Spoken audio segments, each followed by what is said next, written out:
She stood in a ballroom wearing the beige dress her husband chose to make her disappear, while he told New York's most powerful investors she wasn't worth touching anymore.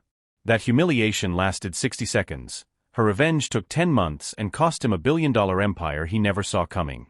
The woman James Carrillo dismissed as charity became the shadow buying his company piece by piece, and the morning he discovered the truth, Victoria was already sitting in his CEO chair. Hi, my beautiful family. Welcome back to a story of strength, strategy, and the kind of revenge that doesn't scream, it conquers. Click subscribe so you never miss a chapter of this rise. May every woman reading this know her worth is not measured by who holds her hand, but by what she builds with her own. May your ambition never be silenced, your intelligence never be dimmed, and your power never be apologized for. Women are not ornaments in someone else's empire, we are the architects of our own.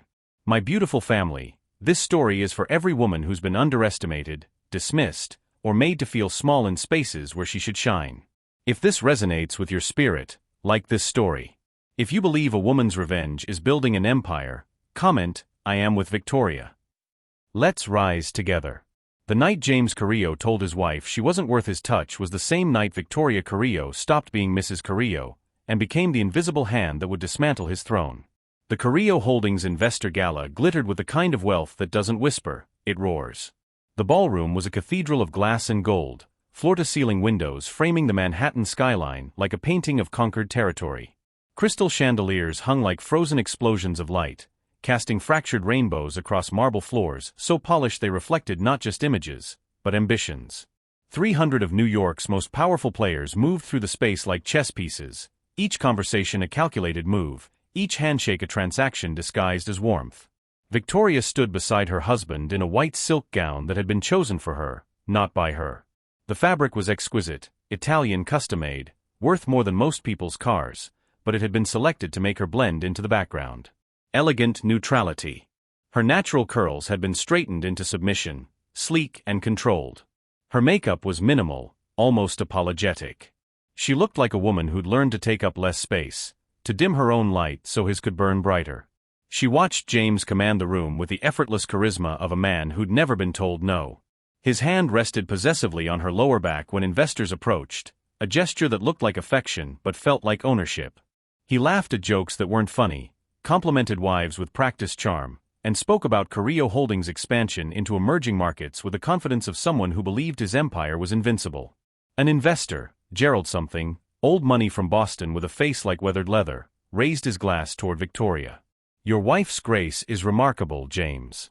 She makes this circus look elegant. James turned to Victoria, and for a heartbeat, she thought he might say something kind.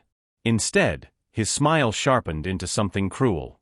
Grace is all she has, he said, his voice carrying just far enough to reach the cluster of executives nearby. She's not worth my touch these days. The words hung in the air like smoke after a gunshot. Nervous laughter rippled through the circle. Some guests looked away, suddenly fascinated by their champagne. Others watched with the hungry fascination of people witnessing a train wreck they'd always suspected was coming.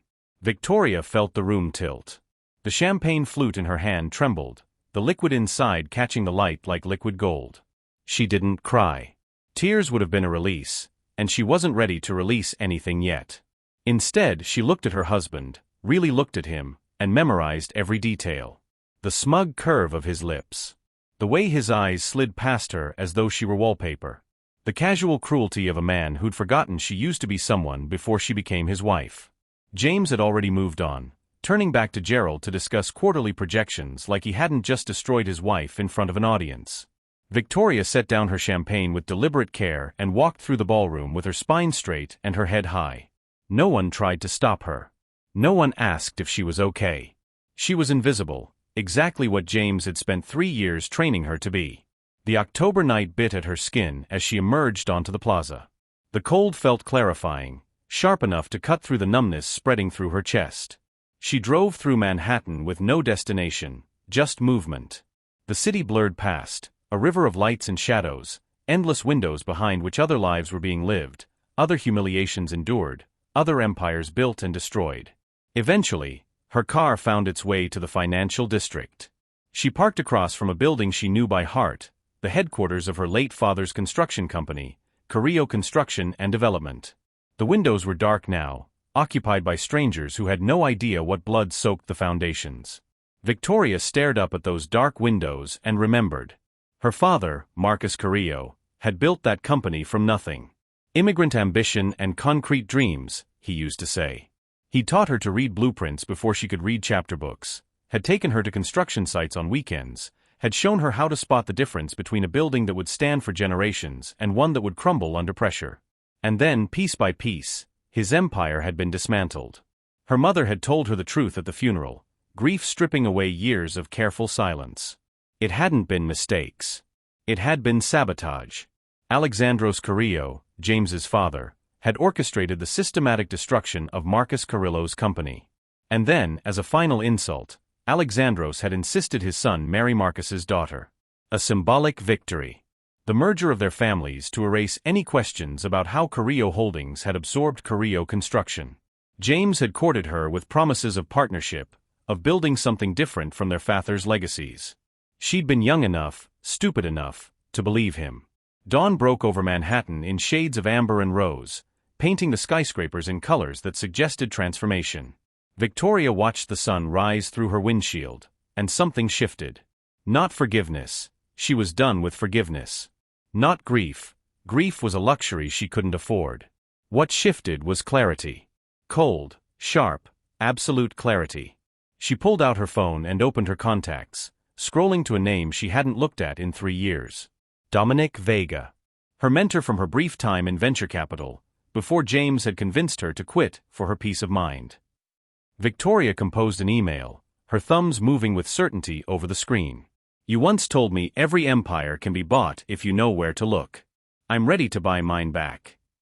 She hit send before doubt could intervene. The sun climbed higher, turning the city to gold.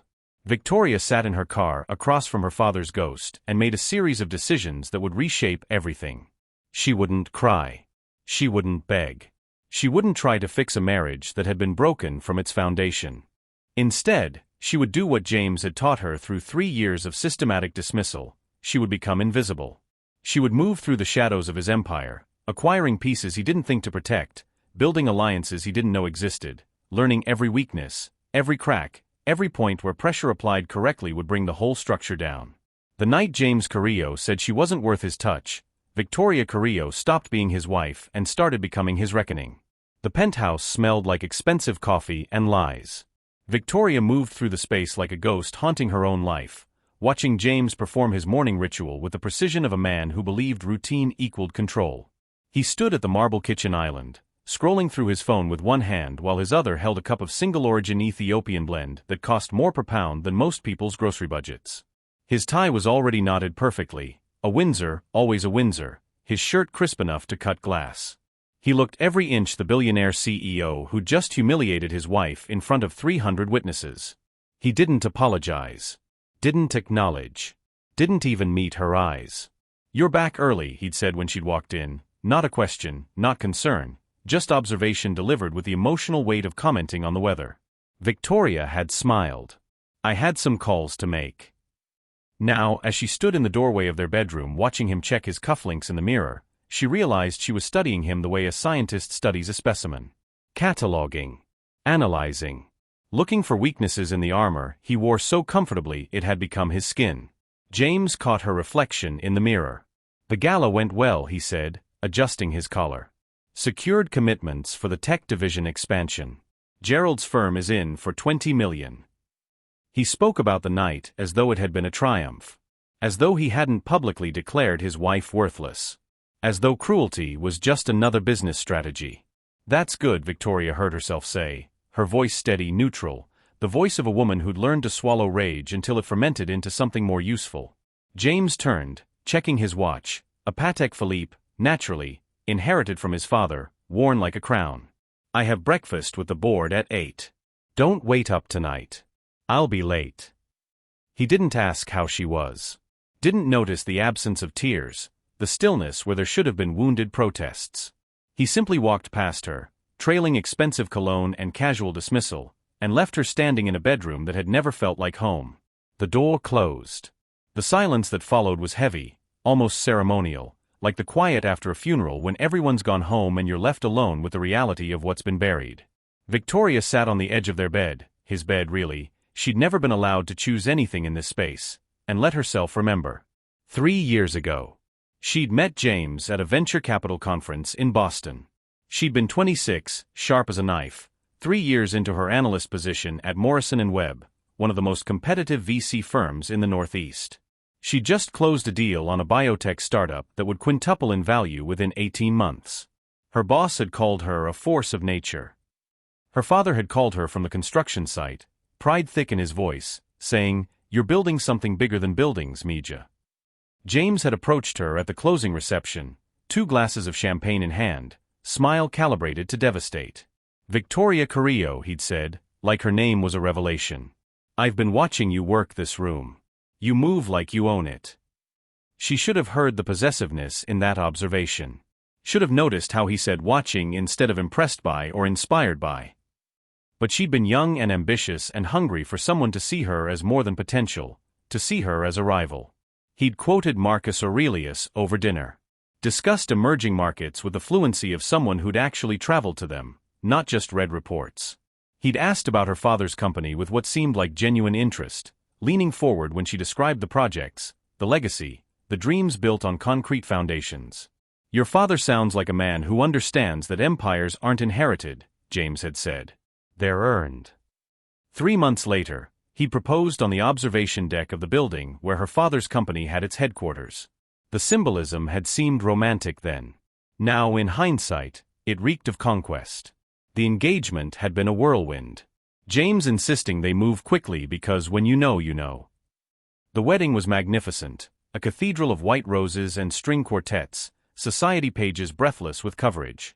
Victoria had worn a dress that weighed 40 pounds, crystals sewn into every inch of silk, beautiful and suffocating. The erosion had started subtly. "You're working too hard," James had said 2 months into the marriage, his hand on her shoulder as she reviewed portfolio reports at midnight. "You don't need to prove anything anymore. You've already proven you're brilliant by choosing me." He'd laughed when he said it, like it was a joke. But his eyes hadn't been laughing. "Morrison is demanding," he'd continued. "All those late nights, all that stress. What's the point? We have more money than we could spend in 10 lifetimes. You could consult. Or focus on charity work. Things that don't consume you." She'd resisted at first. But James had been patient, relentless. Every late night became an argument about priorities. Every successful deal became a question: is this really fulfilling you? Every moment of exhaustion became evidence that she was sacrificing their marriage for a career she didn't even need. 6 months in, she'd quit. James had celebrated by taking her to Paris, filling their suite with roses, telling her how proud he was that she'd chosen them over ambition. "Now you can focus on what really matters," he'd said, kissing her forehead like she was a child who'd finally learned a difficult lesson. What really mattered, it turned out, was becoming invisible. Attending his events in clothing he selected. Smiling at his jokes even when they cut. Learning to anticipate his moods, his needs, his image requirements. She became curated, a perfect wife for a perfect CEO, all rough edges smoothed away until she was as polished and empty as the marble floors she walked across every day. And through it all, her father's company had been crumbling. Victoria remembered the phone calls. Her father's voice getting thinner, more strained, as contracts fell through, as investors pulled out, as the business he'd spent 40 years building collapsed around him like a controlled demolition. "I don't understand it," he'd said, 6 months before he died.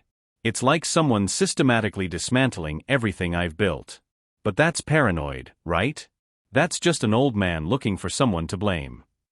She'd told him it wasn't paranoid. Had offered to look into it, use her finance background to investigate. But James had discouraged it. "Your father's industry is dying, Victoria. Construction isn't what it used to be. Sometimes businesses fail. You can't save him by looking at spreadsheets." Her father had died believing he'd failed. The company had been sold off in pieces, absorbed by Carrillo Holdings in a transaction so quiet it barely made the business press. Victoria had found the paperwork 6 months after the funeral, buried in James's study when she was looking for tax documents. The acquisition chain was complicated, deliberately obscured through subsidiaries and shell companies, but the pattern was unmistakable. Alexandros Carrillo, James's father, had orchestrated the whole thing. Strategic market manipulation. Stolen contracts. Leveraged pressure on suppliers and investors. A masterclass in corporate warfare designed to acquire a competitor at fraction of its value. And James had known. Had watched her grieve her father's failure, while sitting on the truth of his family's predation. She'd confronted him that night, paperwork shaking in her hands. James had looked at her with something between pity and contempt. "That's business, Victoria. You're too emotional to understand. Your father overextended. We simply capitalized on his mistakes. You murdered his company. We acquired assets. There's a difference." He'd poured himself a scotch, his back to her. "And frankly, it worked out well for everyone. You certainly didn't complain when we got married. When you moved into this penthouse. When you started wearing diamonds instead of department store jewelry." The implication was clear: she'd been bought too. Just another asset in the Carrillo portfolio. Victoria's phone buzzed, pulling her back to the present. An email notification. From Dominic Vega, subject, "Re-buying back." She opened it, her heart suddenly loud in the silence. "Victoria. I wondered when you'd reach out. I've watched you disappear these past 3 years, saw the woman who could dissect a balance sheet in her sleep turn into a shadow at charity galas. Broke my heart. If you're serious about this, I'll help. But you need to understand what you're asking. This isn't about revenge. This is about war. Corporate warfare of the kind that will consume every hour, every thought, every ounce of who you are. You'll need to be ruthless, patient, and colder than you've ever been. You can't do this halfway. You can't let guilt or nostalgia or any remaining affection slow you down. Are you ready to burn it all down? If yes, meet me Thursday. I know a lawyer who specializes in the kind of acquisitions that don't show up on radar until it's too late. But Victoria, once we start this, there's no going back. Make sure this is what you want. Dominic." Victoria read the email 3 times. Each word was a test, a challenge, a door opening onto a path that led away from everything she tried to be and toward everything she'd been forced to abandon. She looked down at her hand. The engagement ring James had given her sparkled in the morning light, 3 carats, flawless clarity, set in platinum. A beautiful cage wrapped around her finger. She twisted it slowly, feeling the weight of it, the symbol of promises that had been lies from the beginning. She thought about her father, who taught her that buildings stand or fall based on the integrity of their foundations. She thought about the woman she'd been at that conference in Boston, moving through the room like she owned it, before she'd learned to make herself small enough to fit into someone else's empire. Victoria pulled the ring off her finger. It felt lighter than it should have, considering what it represented. She set it on the nightstand, the diamond catching the light one last time before she turned away. She picked up her phone and typed a response. "Dominic. Thursday works. Send me the address. And for the record, I never do anything halfway. V."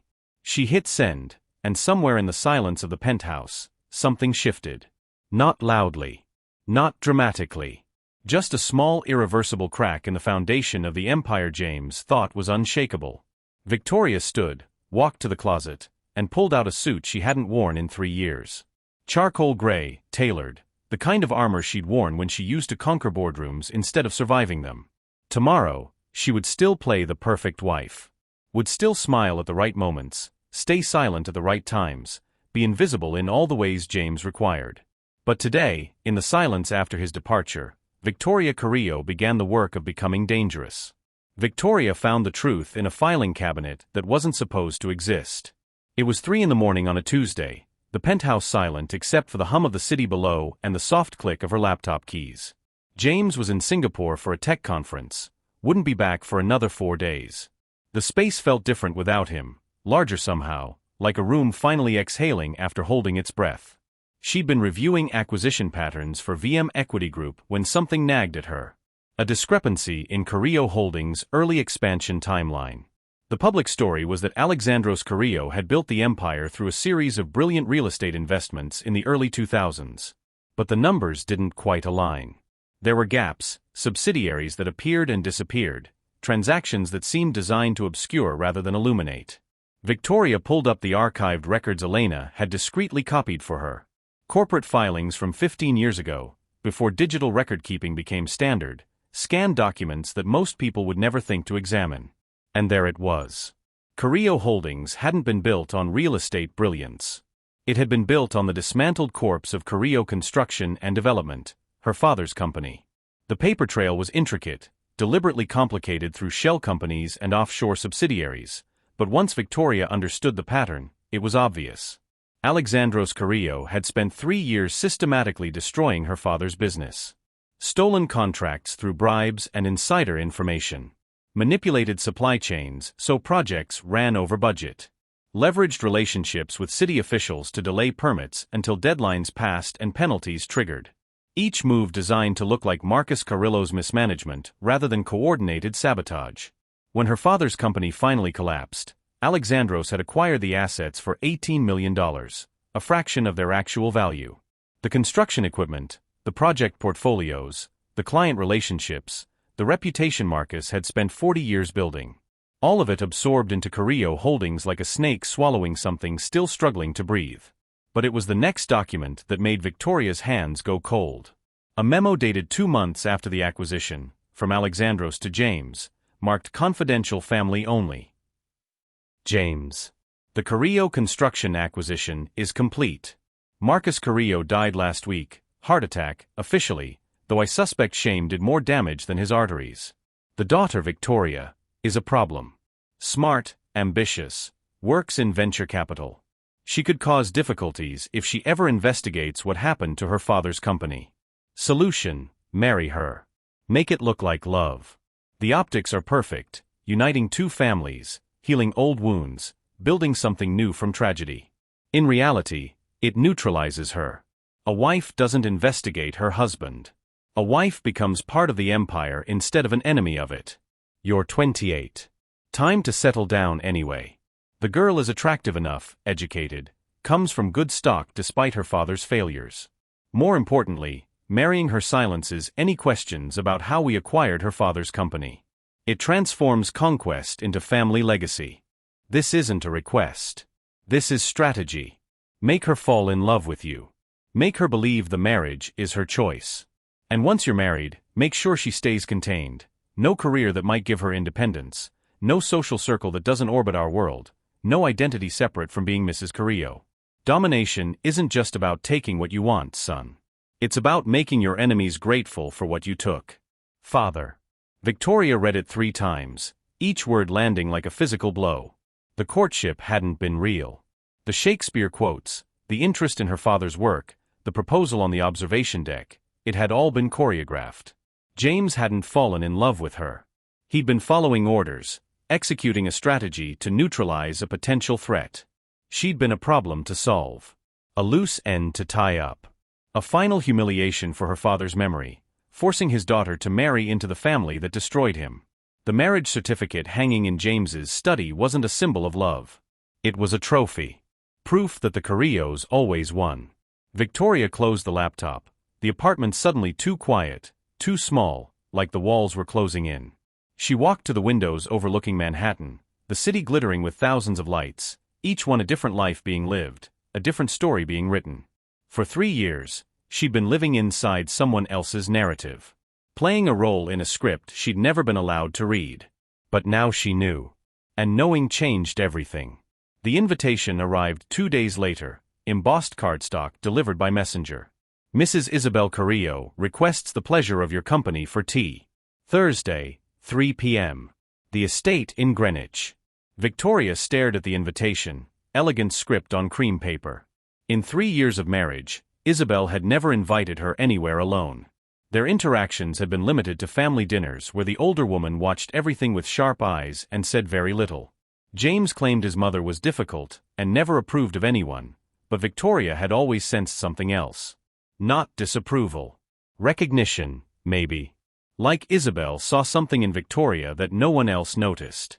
Thursday arrived cold and clear, autumn burning through the Connecticut trees in shades of amber and rust.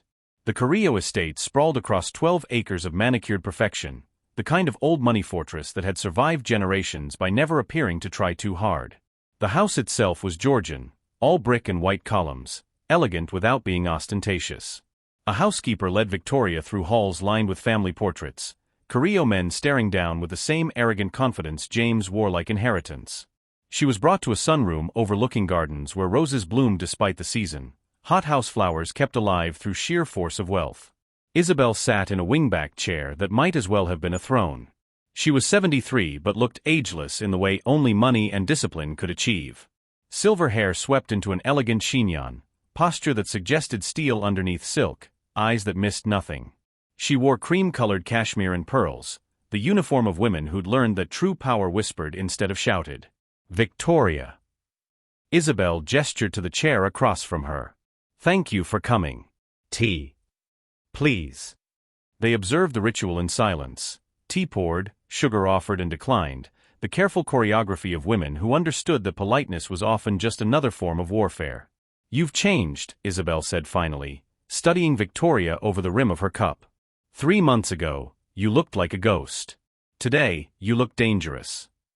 Victoria met her gaze directly. Is that a compliment? It's an observation. Isabel set down her cup with precise care. And a relief. I was beginning to think my son had successfully erased you. The admission hung between them, unexpected and sharp.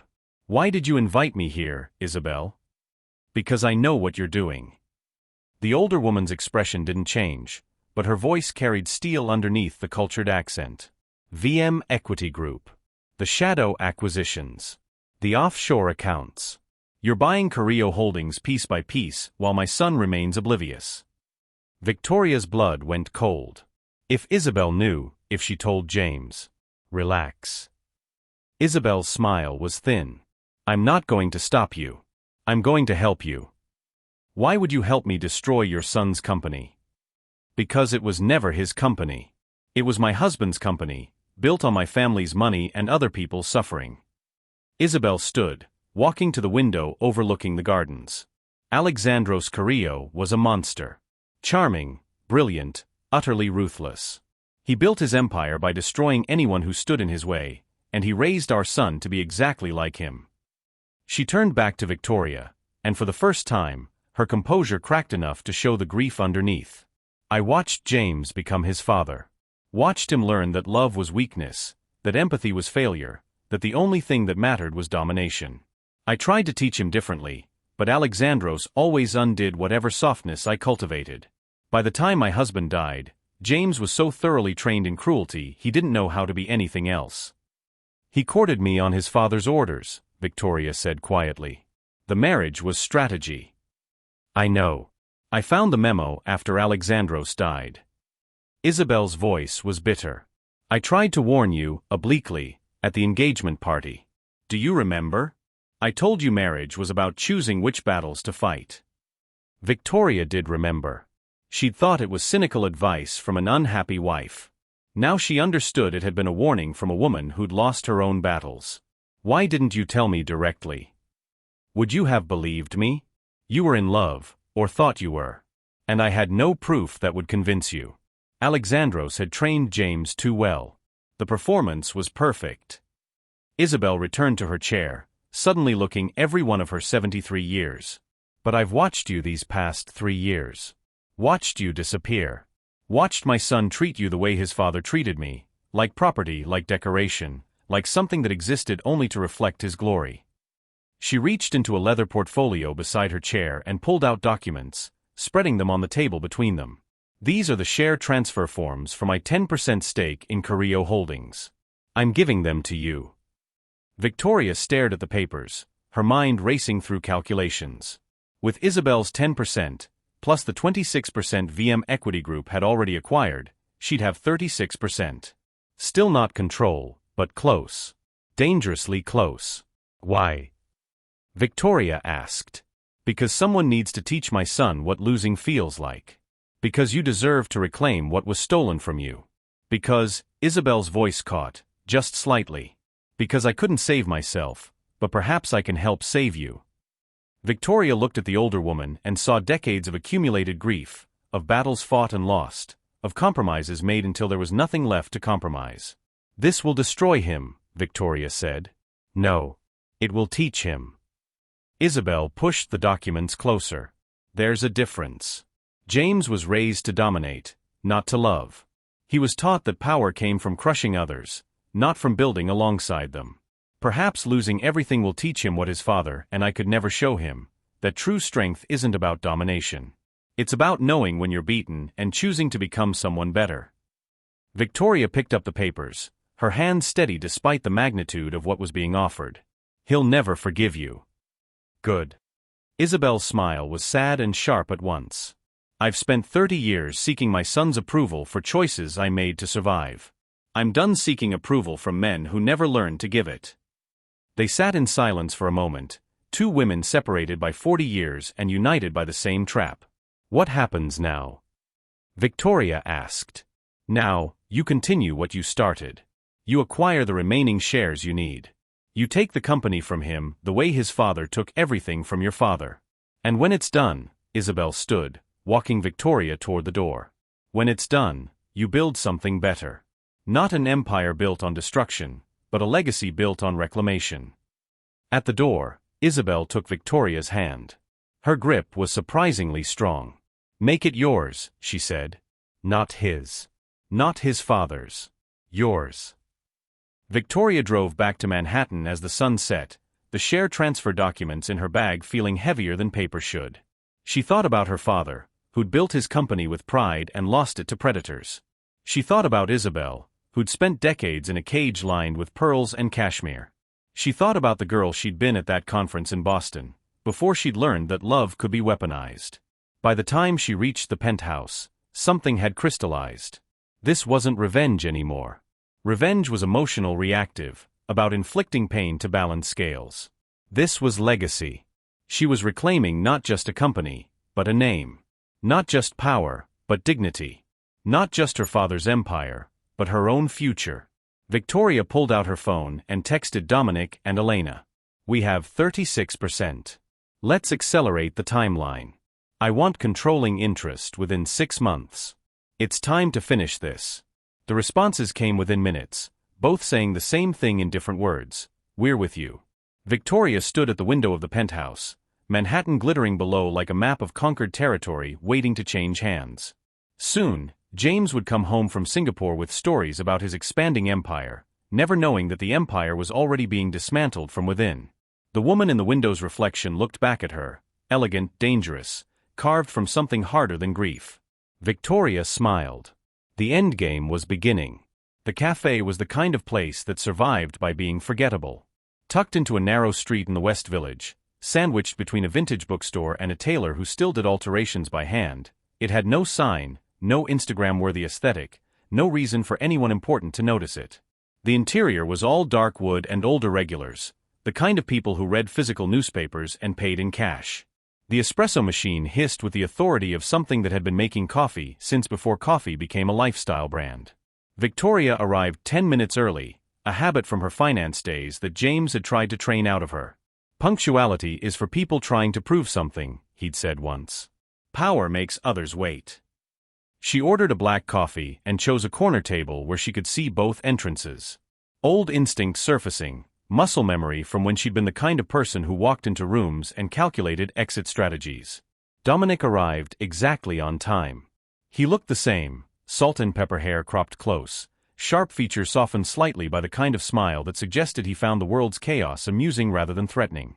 He wore a navy suit that was expensive without being ostentatious, the uniform of someone who had money but didn't need to perform it. When he spotted her, something flickered across his face. Surprise, maybe. Or recognition. Victoria. He said her name like he was testing whether she remembered who she used to be. He sat down across from her, studying her face with the intensity of someone reading a financial statement. You look different. Different how? Awake. He signaled the server for coffee. The last time I saw you was at some charity thing 2 years ago. You looked like you were sleepwalking through your own life. I was. Victoria wrapped her hands around her cup, feeling the heat seep into her palms. I'm not anymore. Dominic leaned back, his expression shifting from concern to calculation. Tell me what you want. Specifically. I want Carrillo Holdings. Your husband's company. My company. Victoria's voice was steady, cold as the October wind outside. He built it on my father's corpse. On my erasure. On the assumption that I'd be too weak, too grateful, too domesticated to ever take it back. And now I'm going to prove him wrong. Dominic pulled out his phone, typed something, then set it face down on the table. I brought someone. She'll be here in 5 minutes. Before she arrives, you need to understand what you're asking for. This isn't a revenge fantasy. This is a years-long campaign that will require you to lie to your husband every day, to play a role you hate, to be patient when everything in you is screaming to burn it all down immediately.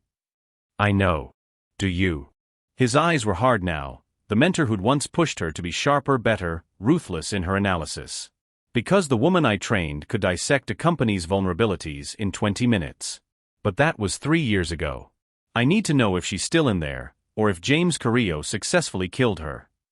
Victoria met his gaze without flinching. She's not dead. She's just been waiting for the right moment to stop pretending. The door opened. A woman entered, mid-30s, Korean-American, dressed in a charcoal suit that was all business and no apology. Her hair was pulled back in a severe bun, her expression carrying the exhaustion of someone who'd been fighting battles they never got credit for winning. She scanned the cafe with practiced efficiency, spotted Dominic, and walked over with the kind of purposeful stride that suggested she'd learned to command space in rooms that didn't want to give it to her. Victoria Carrillo, Dominic said, meet Elena Park.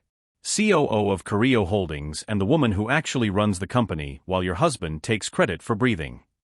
Elena sat down without waiting for an invitation.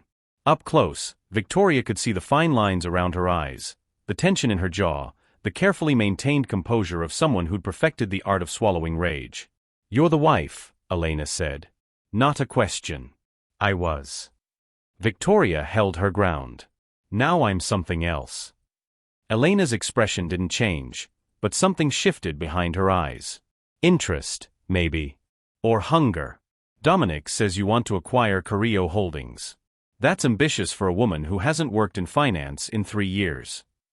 I haven't forgotten how. Knowing how and having access are different things. Elena pulled out a tablet, her fingers moving across the screen with the speed of someone who lived in spreadsheets. Your husband controls 35% of the company directly. His mother, Isabel, holds another 10%. The remaining 55% is distributed among institutional investors, board members, and public trading. To take control, you'd need 51%. I know the math. Do you know the reality? Elena turned the tablet toward Victoria. Financial charts, stock distributions, trading patterns. James is planning a major expansion into AI and machine learning. He's already begun leveraging company assets to fund it, selling off stock to raise capital, diluting his own position because he's convinced the tech play will make him untouchable. He's arrogant and over-leveraged. Which means he's vulnerable. Victoria studied the data, and it was like coming home. The numbers told a story, patterns of hubris, gaps in strategy, the architectural flaws in an empire built on inherited wealth rather than earned wisdom. How much has he sold? Victoria asked. 8% over the past 6 months through various transactions. He thinks he's being strategic, diversifying buyers so no one accumulates too much influence. Elena smiled, and it was the coldest thing Victoria had seen since her wedding day. But if someone were buying through shell companies, through offshore accounts designed to look unconnected, they could accumulate significant position without anyone noticing until it's too late. That someone being me. That someone being VM Equity Group. Dominic slid a folder across the table. A holding company we'd establish in the Cayman Islands, structured through enough layers that tracking it back to you would require forensic accounting that no one has reason to do. You'd need capital, significant capital, but Dominic says you have access to your mother's family trust. Victoria nodded. Her mother's side had old money, the kind that survived generations by being smart rather than flashy. When her father died, her mother had transferred Victoria's inheritance into a trust James couldn't touch. $200 million that had been sitting dormant, waiting. Why are you helping me? Victoria asked Elena directly. You work for him. This is treason. Elena's composure cracked, just slightly, just enough to reveal the fury underneath. I've been COO for 4 years. I built the financial infrastructure that saved Carrillo Holdings during the pandemic. I negotiated the merger that expanded us into European markets. I increased shareholder value by 40% while your husband played golf and gave interviews about his visionary leadership. And he never promoted you to CFO. He told me I wasn't hungry enough. That I should be grateful for the opportunity to learn from him. Elena's voice was acid. Meanwhile, he hired Mark Brennan, a man with half my experience and twice my salary, to a newly created Chief Strategy Officer position. When I asked why, he said the board wanted fresh perspectives. He meant male perspectives. He meant anyone but me. Elena closed her tablet, her hands perfectly steady despite the rage radiating from her. So yes, Mrs. Carrillo, I'm committing corporate treason. Because watching you take everything from him will be more satisfying than any promotion he could never give me. The three of them sat in silence for a moment, an unlikely alliance forged in shared grievance and cold calculation. Here's how it works, Dominic said, pulling out a second folder. We establish VM Equity Group this week. Victoria, you'll be the anonymous principal investor. We'll hire a front-facing CEO, someone with credibility who'll take meetings and sign documents. Elena provides inside information. When James is selling stock, what price points, which institutional investors might be convinced to sell their positions. I can also influence his decisions, Elena added. Make suggestions that sound strategic but actually weaken his position. Encourage him to sell more to fund acquisitions that won't pan out. Every share he dumps, we acquire. How long? Victoria asked. 12 to 18 months if we're aggressive. Dominic's expression was serious. Maybe longer. This requires patience. You'll need to continue playing the dutiful wife while secretly building a controlling position. Can you do that? Victoria thought about the penthouse, the silence, the years of erasure. She thought about her father dying while believing he'd failed. She thought about James's smile as he destroyed her in front of 300 people. I can do that, she said. What do you need from me? Signatures. Capital transfer authorization. And your complete commitment. Dominic slid papers across the table. Once we start this, we can't stop halfway.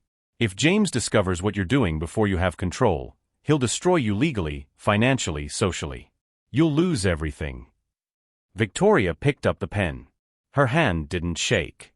I've already lost everything. Now I'm taking it back.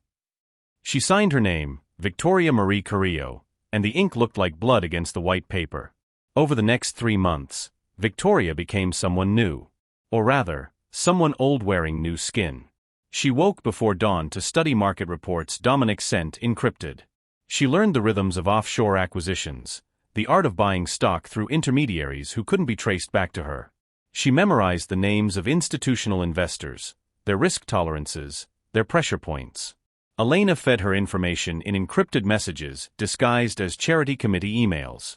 When James sold another 3% to fund his AI acquisition, Victoria's shell companies bought 2.5% of it within 48 hours. When a board member's firm hit financial trouble, VM Equity Group offered to buy their 4% stake at a premium, and they accepted gratefully, never knowing who was really behind the offer. Victoria's posture changed first. The slight hunch she developed, the physical manifestation of trying to take up less space, straightened. Her shoulders rolled back. She started walking through the penthouse like she owned it instead of haunting it. Her wardrobe shifted. The beige dresses and neutral tones James preferred stayed in the closet. She pulled out the power suits from her finance days, had them tailored to fit the woman she was becoming rather than the girl she'd been. Charcoal gray, deep navy, and occasionally, when she was feeling particularly dangerous, crimson red. James noticed, but barely. You're dressing differently, he'd commented once over breakfast. I thought I'd update my wardrobe. Victoria had smiled, the expression never reaching her eyes. Do you like it? He'd shrugged, already back to his phone. Whatever makes you happy. He didn't understand that his indifference was permission. Every time he failed to notice, every time he looked through her instead of at her, she acquired another fraction of his company. By month 4, VM Equity Group held 18% of Carrillo Holdings. By month 6, 26%. The acquisitions were slow, strategic, dispersed enough that no pattern emerged in the public filings. Victoria started attending charity events again, but differently. She spoke instead of smiled. Networked instead of orbited. When people asked what she'd been up to, she mentioned private investments, and changed the subject before they could ask more. One evening, getting ready for yet another gala, Victoria stood in front of the full-length mirror in their bedroom. She wore a tailored black gown with a high neck and long sleeves, elegant without being apologetic. Her hair fell in natural curls, she no longer straightened. Her makeup was precise, powerful, red lips like a declaration of war. The woman in the mirror looked like the one James had courted 3 years ago. The one who'd commanded rooms and closed deals and moved through the world like she owned it. But stronger. Sharper. Carved from something harder than the girl who'd believed in promises. James appeared behind her in the mirror, adjusting his cufflinks. He glanced at her reflection, and for just a moment, she saw something flicker across his face. Surprise, maybe. Or the ghost of recognition. "You look different," he said. Victoria met his eyes in the mirror and smiled. "Do I?" He studied her for another moment, then shook his head slightly, as if dismissing whatever he'd seen. "We should go. I can't be late." As he walked away, Victoria stayed at the mirror, staring at the woman she was becoming. Soon, James would look at her and finally see what he'd spent 3 years trying to erase. And by then, it would be far too late. The transformation happened in degrees so subtle that no single moment announced it. One day Victoria was the ghost who haunted charity galas, and the next, she was the woman everyone turned to watch when she entered a room. It started with the Women in Business Summit at the Javits Center, a 3-day conference that drew female entrepreneurs, investors, and executives from across the globe. Victoria had been invited to attend as a guest, a courtesy extended to wealthy wives who might write checks to the organizing foundation. She accepted, but not as Mrs. James Carrillo. She registered under VM Equity Group, listed simply as principal investor. The morning of her panel appearance, Victoria stood before her closet in the penthouse, James already gone to his office by 7. Her fingers passed over the beige dresses, the neutral tones, the clothes designed to make her disappear. They hung like ghosts of a woman she'd murdered quietly over the past 8 months. Instead, she pulled out a suit she'd had custom-made 3 weeks earlier. Crimson wool, tailored to precision, the kind of red that didn't apologize or fade into backgrounds. The jacket was structured, powerful across the shoulders. The pants were sharp, elegant. When she put it on, the woman in the mirror looked like she'd been carved from certainty. Her hair fell in natural curls she no longer tamed. Her makeup was precise red lips that matched the suit, eyes lined with the kind of confidence that made people look twice. She fastened her father's watch around her wrist, the only piece of him she'd kept. It was too large, masculine, deliberately visible against her skin. A reminder. Victoria arrived at the Javits Center and felt the shift immediately. Heads turned. Conversations paused mid-sentence. She moved through the registration area with a kind of purposeful stride that suggested she owned not just the room, but the building and possibly the block it stood on. A young woman from Forbes approached her near the coffee station. "Excuse me, are you with VM Equity Group?" "I am. We've been trying to get an interview for weeks. Your acquisitions in the biotech and AI sectors have been extraordinary. No one knows who you are." The reporter's eyes were hungry with curiosity. "Would you be willing to talk?" Victoria smiled, the expression calculated to intrigue rather than reveal. "Not yet. But soon." The panel was titled Invisible Capital, Women Reshaping Investment from the Shadows. 5 women sat on stage, each representing firms that had quietly amassed influence while male counterparts dominated headlines.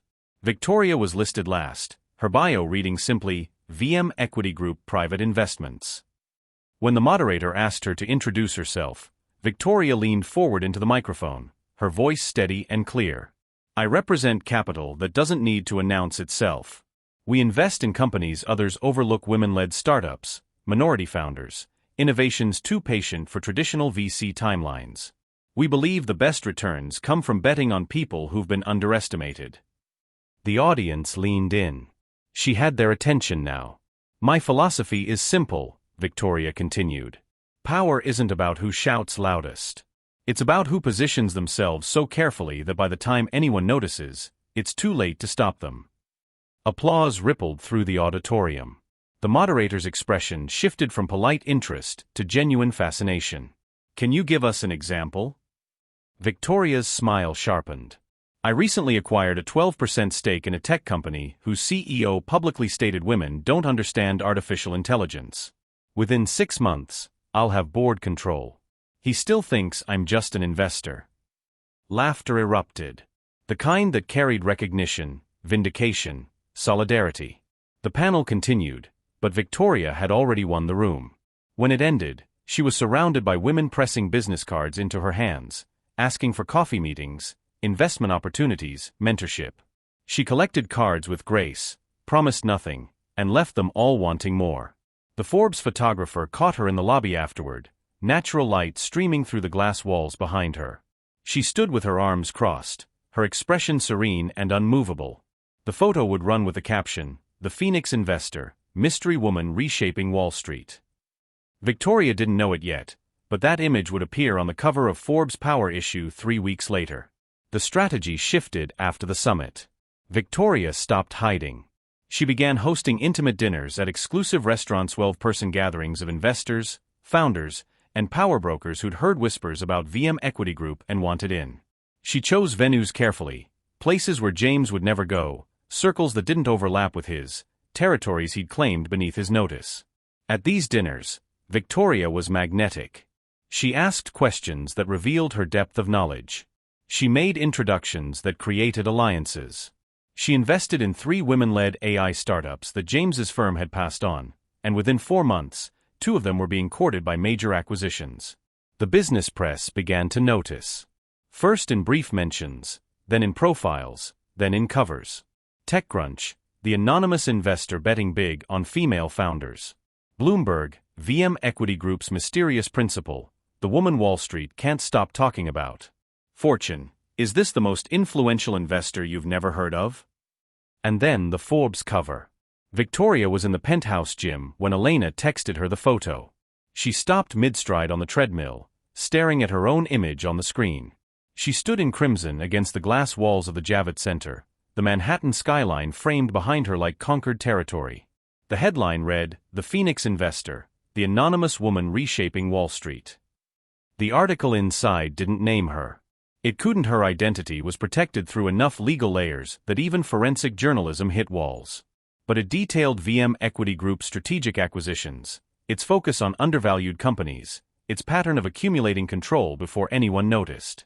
Victoria screenshotted the image and sent it to Dominic with a single word, "Progress." His response came immediately, "You're at 38%. Keep going." That afternoon, James came home early. She was in the living room, reading acquisition reports on her tablet, when he walked in holding his phone. His expression was strange, not quite angry, not quite curious. Unsettled. "Have you seen this?" He turned his phone toward her. It was the Forbes cover. Her cover. But he didn't know that. Victoria looked at the image with carefully calibrated interest. The Phoenix Investor? Everyone's talking about her. It's absurd. James tossed his phone onto the counter with more force than necessary. Anonymous investors playing shadow games. It's unprofessional. If you have real power, you don't hide. Maybe she's not hiding, Victoria said quietly. Maybe she's just smarter than the people looking for her. James snorted. Whoever she is, she's making noise in sectors we're expanding into. Mark mentioned her name in our strategy meeting today. Apparently she's been acquiring stock in companies we're targeting.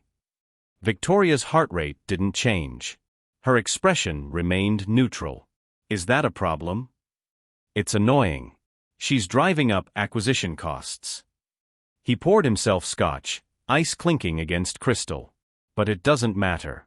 Carrillo Holdings has resources she can't match. We'll outlast her. Victoria smiled into her tablet. I'm sure you will. He left the room without kissing her goodbye, without asking how her day had been, without noticing the crimson suit jacket hanging on the back of the chair, the same suit from a Forbes cover photo. By month 9, VM Equity Group held 40% of Carrillo Holdings. The acquisitions had been masterful timed to coincide with James's own stock sales, purchased through enough shell corporations that no pattern emerged in public filings. Elena fed Victoria internal intelligence. When James planned to sell, which board members were vulnerable, which institutional investors were wavering. Victoria began appearing at events where James would be. Not beside him as his wife, but across the room as someone else entirely. She watched him fail to recognize her transformation, watched him dismiss the woman in the crimson suit as just another ambitious executive, watched him remain oblivious even as she systematically dismantled his empire. At a tech industry gala in November, she stood near the bar as James gave a speech about Carrillo Holdings' vision for AI integration. He spoke with the arrogance of someone who believed his position was unassailable, his empire permanent. Dominic appeared beside her, champagne in hand. He has no idea. Not yet, Victoria said. How does it feel? She considered the question, watching James command the room with gestures she'd once found charismatic and now recognized as performance. It feels like watching a building collapse in slow motion. You know it's coming. You know exactly which support beam will give first. You just have to wait for gravity to do its work. You're not just his wife anymore, Dominic observed. You're his reckoning. Victoria turned to him, her expression serene. I was never just his wife. He just convinced me I was. The Forbes article had ended with a quote from an anonymous source. She's not trying to break the glass ceiling. She's buying the building and renovating it entirely. Standing in that ballroom, watching her husband bask in applause he didn't deserve, Victoria understood that the quote wasn't quite right. She wasn't buying the building. She was buying his. And soon, very soon, he would finally look at her and see not the woman he dismissed, but the architect of his destruction. The Phoenix investor wasn't a persona. It was a warning he'd been too arrogant to read. The rumor started as a whisper in the financial district and became a roar by market close. A foreign conglomerate, identity unknown, origins murky, was quietly accumulating Carrillo Holdings stock. The whispers suggested Middle Eastern sovereign wealth funds, Chinese investment groups, Russian oligarchs repositioning assets. The speculation varied, but the concern was universal. Someone was making a play for one of New York's most prominent empires. By Wednesday afternoon, the story had metastasized across business media. Bloomberg ran a segment titled Mystery Buyer Targets Carrillo Holdings. CNBC brought in analysts to discuss hostile takeover scenarios. The stock price fluctuated wildly as investors tried to determine whether to sell or hold, whether this was opportunity or crisis. James's response was swift and theatrical. Thursday morning, he appeared on Squawk Box, sitting in CNBC's studio with the kind of relaxed confidence that suggested he found the entire situation amusing rather than threatening. He wore his favorite navy suit, the one that photographed well on camera, his tie knotted with precision that suggested control extended even to the smallest details.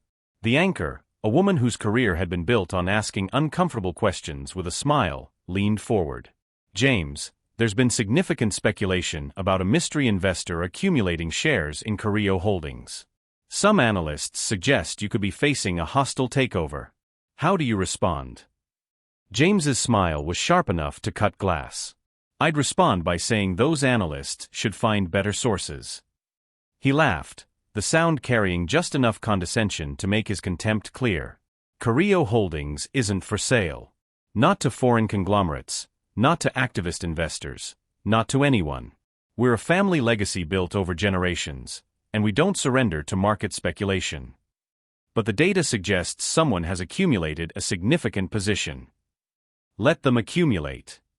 James leaned back, his posture radiating dismissal. Whoever's behind this shadow game doesn't understand what they're up against. They're playing in a league they don't belong in. He paused, letting the words land with maximum impact. Carrillo Holdings has survived market crashes, recessions, and countless opportunists who thought they saw weakness. This will be no different. The anchor pressed. You seem remarkably unconcerned for someone whose company is potentially under siege. Because I know something they don't. His smile widened, arrogant and absolute. Power isn't about who buys the most stock. It's about who controls the board, the strategy, the vision.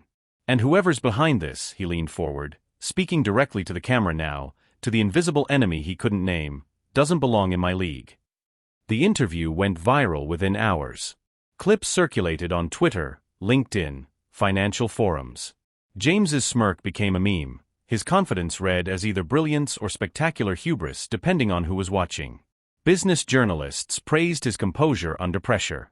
His supporters flooded social media with admiration for a CEO who refused to be rattled. Victoria watched from the penthouse, her coffee going cold as she replayed the segment. Each viewing revealed new layers of his arrogance. The way he emphasized they, assuming the threat was external and foreign. The way he said doesn't belong in my league like it was a fundamental law of nature rather than an opinion he'd soon regret. Elena texted, "He has no idea. This is poetry." Dominic cold. "Did you see it?" "I saw it. He just signed his own death warrant on national television." Dominic's voice carried grim satisfaction.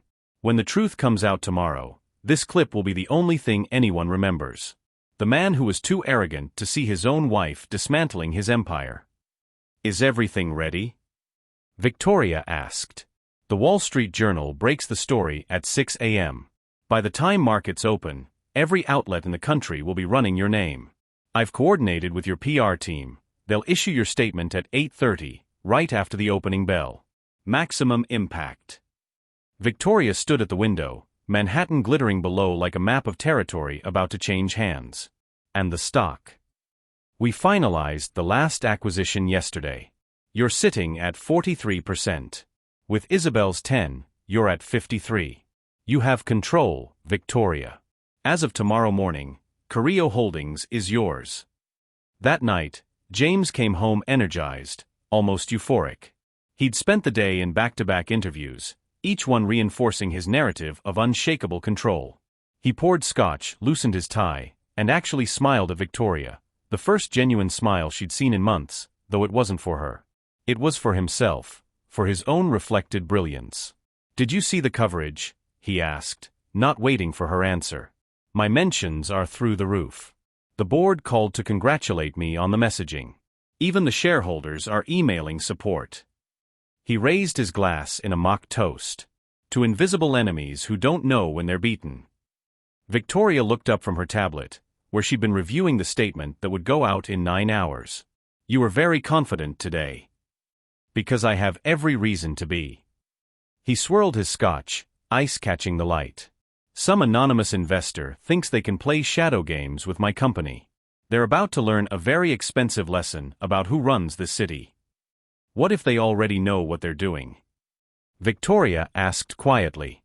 James laughed, the sound rich with condescension. "Then they're delusional. You don't build an empire like Carrillo Holdings by luck. You build it with vision, strategy, and the willingness to crush anyone who challenges you." He looked at her then, really looked at her, and she saw something flicker in his eyes. "You understand that, don't you? That's how the world works. The strong dominate. The weak get dominated." Victoria held his gaze, her expression serene. "I understand perfectly." He nodded, satisfied, and returned to his phone where notifications continued flooding in. Praise, support, admiration from people who would change their tune in less than 12 hours. Victoria returned to her tablet, hiding her smile behind the screen.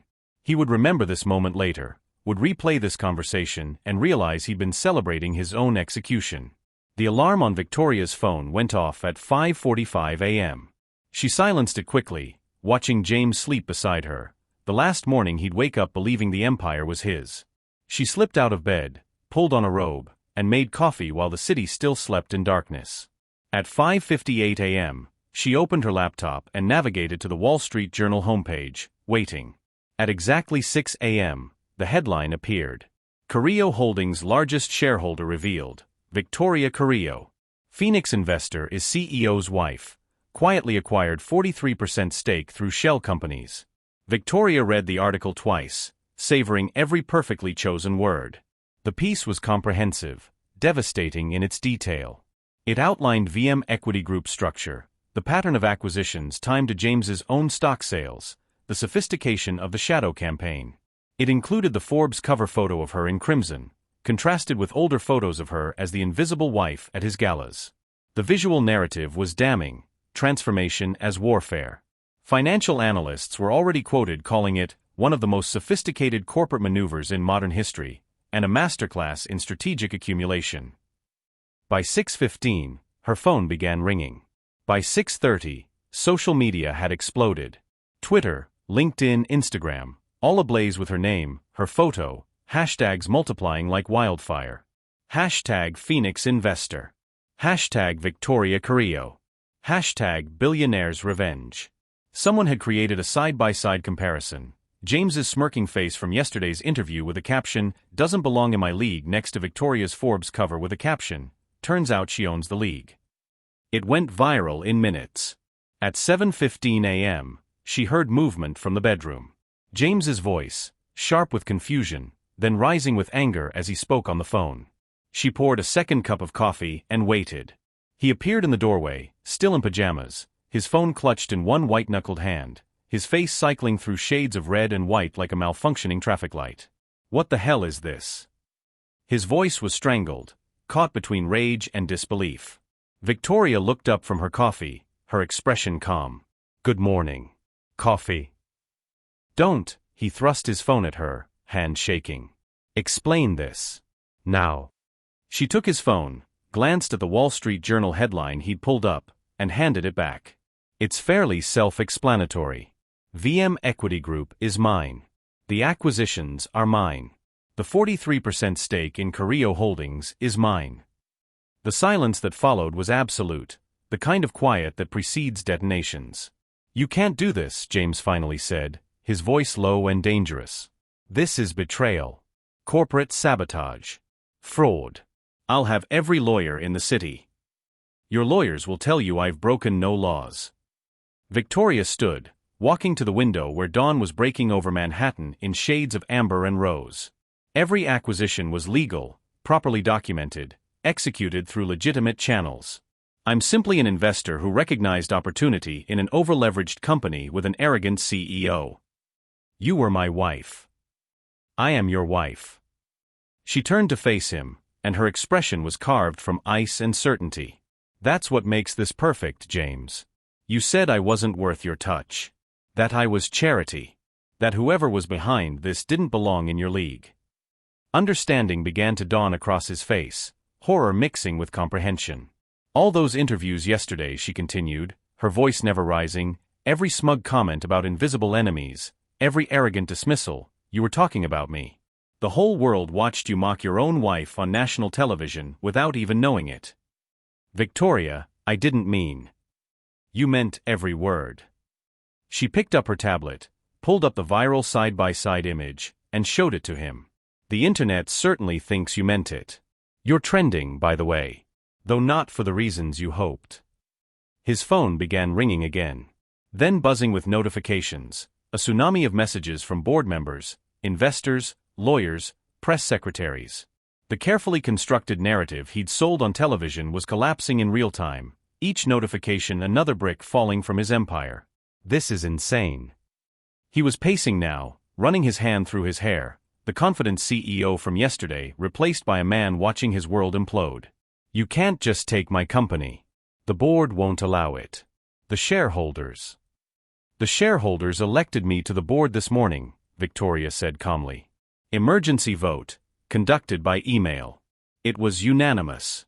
And with my 43%, plus your mother's 10% which she transferred to me," she let the number hang in the air, "I have controlling interest." The color drained from his face completely. "My mother wouldn't. Your mother called your empire a monument to your father's cruelty. She was quite eager to help dismantle it." James stared at her like she was a stranger, like the woman he dismissed for 3 years had been replaced by someone he couldn't recognize. "Why?" The word came out broken. "If this was about money, about the company, you could have just divorced me, taken half. This was never about half." Victoria's voice was steel-wrapped in silk. "It was about taking back what your family stole from mine. My father built Carrillo Construction from nothing, and your father destroyed it piece by piece just to prove he could. Then he forced you to marry me to cover up the crime." She stepped closer, and he actually flinched. "You said I wasn't worth your touch, James. Turns out I was worth your company." The words landed like a physical blow. He opened his mouth, closed it, opened it again. No sound came out. "You should get dressed," Victoria said, collecting her coffee. "The board wants to meet at 10. They'll have questions about how you let your wife acquire 53% of your company without noticing. This isn't over, he finally managed, but the words had no conviction behind them. Victoria smiled, the expression holding no warmth, no anger, just the cold satisfaction of a strategy executed flawlessly. You're right. It's not over. We still have the board meeting, the transition, the press conference where I'll be announced as majority shareholder and acting CEO. But James, she paused at the doorway, the part where you had power? That ended the moment I signed the first acquisition. You've just been living in the aftermath. She left him standing in their living room, surrounded by the ruins of certainty, while Manhattan woke up to the news that would dominate every headline, every conversation, every boardroom in the city. The billionaire's revenge wasn't a scandal. It was a coronation. The boardroom on the 58th floor of Carrillo Holdings had been designed to intimidate. Floor-to-ceiling windows framed Manhattan like a conquered kingdom. The conference table was a single slab of black walnut, imported from a forest in Oregon and polished until it reflected faces like dark water. 16 leather chairs surrounded it, executive seating that cost more than most people's cars. Everything in the room whispered power, permanence, inevitability. James had held court here for 7 years, sitting at the head of that table like it was a throne he'd inherited by divine right. Today, someone else sat in his chair. Victoria arrived 30 minutes early, entering through the executive elevator with Elena beside her. She wore white, a suit so pristine it looked almost ceremonial, tailored to perfection, the kind of armor that announced transformation without saying a word. Her hair fell in natural curls that caught the morning light. Her father's watch gleamed at her wrist. She carried a single leather portfolio and the weight of 10 months of strategy. The board members arrived in clusters, their confusion evident. They'd been summoned to an emergency meeting with less than 12 hours' notice, the agenda listed simply as ownership transition and leadership vote. Most had seen the headlines. All of them had questions. Thomas Winters, the CFO who'd served under James for 6 years, stopped short when he saw Victoria at the head of the table. Mrs. Carrillo, I think there's been a mistake. Your seat is usually. There's no mistake, Thomas. Victoria gestured to the chair beside her. Please sit down. He hesitated, glancing around as if looking for someone to explain what was happening. When no explanation came, he sat. The others followed, board members, senior executives, the company's general counsel. They took their seats with varying degrees of uncertainty, whispering to each other, checking their phones for context that wasn't coming. At 9:58 a.m., the room was full except for one chair. James's chair. The one Victoria now occupied. At 10 a.m. exactly, the doors opened. James entered with the confident stride of a man who still believed the building answered to him. He wore his Navy power suit, his expression set in the composed mask of a CEO prepared to handle a crisis with characteristic brilliance. He'd probably spent the morning with his crisis management team, crafting responses, planning his narrative, preparing to spin his wife's betrayal into evidence of his own strength. He made it 3 steps into the room before he stopped. Victoria sat at the head of the table where he always sat. The board members flanked her on both sides, their attention on her rather than the door. But it was the cameras that made him freeze. 2 professional setups in opposite corners, red lights glowing, capturing everything. What is this? His voice was sharp, the confidence cracking at the edges. A board meeting. Victoria's tone was calm, almost pleasant. Please, close the door and take a seat. We have a great deal to discuss. James's eyes swept the room, cataloging faces, reading expressions. He saw doubt, curiosity, in some cases barely concealed satisfaction. His gaze landed on Elena, who met it with cool indifference, then moved to Thomas, who couldn't quite meet his eyes. Victoria, this is inappropriate. I'm the CEO of this company. If there's a board meeting, I call it. Not anymore. She gestured to the empty chair at the far end of the table, the position reserved for junior executives and visiting consultants. That's your seat now. Unless you'd prefer to stand. The room held its breath. James's face went through a spectrum of colors, red with anger, white with comprehension, red again with humiliation. For a moment, Victoria thought he might storm out, might refuse to participate in his own dethronement. Instead, he sat. Because walking away would mean conceding immediately, and he wasn't ready to concede anything yet. Victoria opened her portfolio, pulling out documents she'd arranged with deliberate precision. Let's begin. As you're all aware, there have been significant changes in Carrillo Holdings' ownership structure. For the record, I'd like to state the current distribution. She pulled up a presentation on the screen behind her. Clean graphics, irrefutable numbers. As of yesterday's close of business, VM Equity Group and its subsidiaries hold 43% of Carrillo Holdings' outstanding shares. These acquisitions were made legally over the past 10 months through various private transactions. She advanced the slide. Additionally, Isabel Carrillo transferred her 10% stake to me last week. Combined, I hold 53% of this company.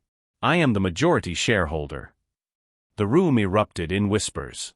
Several board members leaned forward, studying the graphics like they might reveal some error, some mistake in the math. There was none. James's voice cut through the noise. This is corporate warfare. You manipulated. I invested, Victoria interrupted, her voice never rising. Through legal channels, using capital I had every right to deploy. Every transaction was documented, filed appropriately, and conducted with complete transparency to regulatory authorities. The only manipulation here was assuming I wouldn't. She advanced to the next slide. However, controlling interest is only part of today's discussion. Over the past 10 months, while conducting due diligence on my investments, I discovered several concerning patterns in Carrillo Holdings' financial management. Thomas Winters shifted in his seat. The general counsel leaned forward, suddenly very attentive.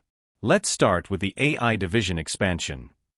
Victoria pulled up financial records, emails, transaction histories. James authorized $200 million in capital deployment without full board approval, structuring it through emergency spending provisions that were meant for crisis management, not speculative ventures. That investment was strategic, James started. That investment is currently underwater by 40% because you rushed it to market without proper vetting. Victoria's tone remained surgical, factual.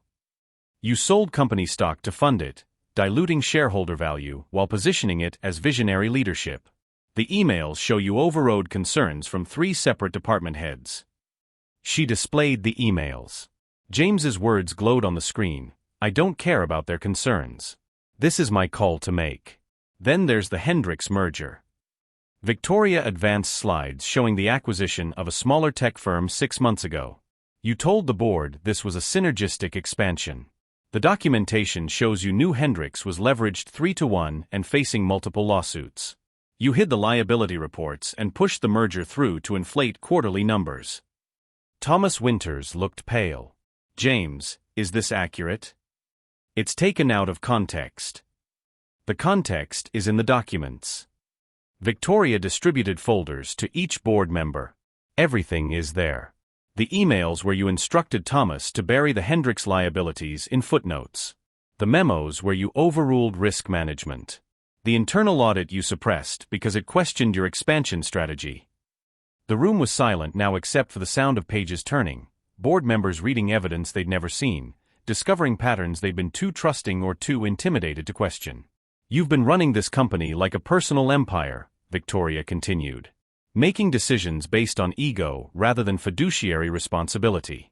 You've endangered shareholder value, violated corporate governance protocols, and created liability exposure that could cost this company hundreds of millions in lawsuits.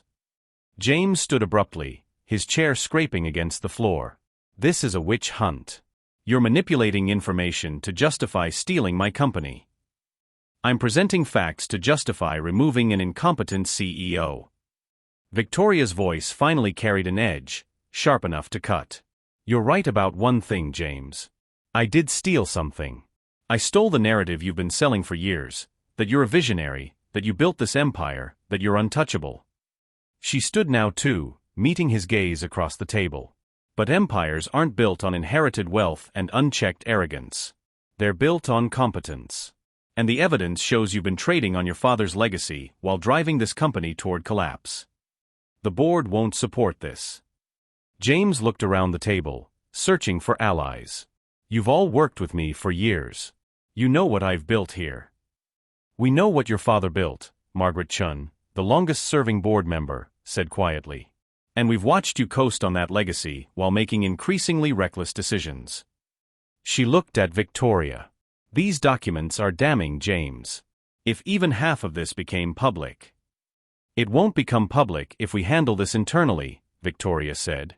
Which brings me to the purpose of today's meeting. She looked directly at James. I'm calling for a vote of no confidence in James Carrillo as CEO of Carrillo Holdings. The room went still. This was the moment, the point where everything changed or nothing did. All in favor?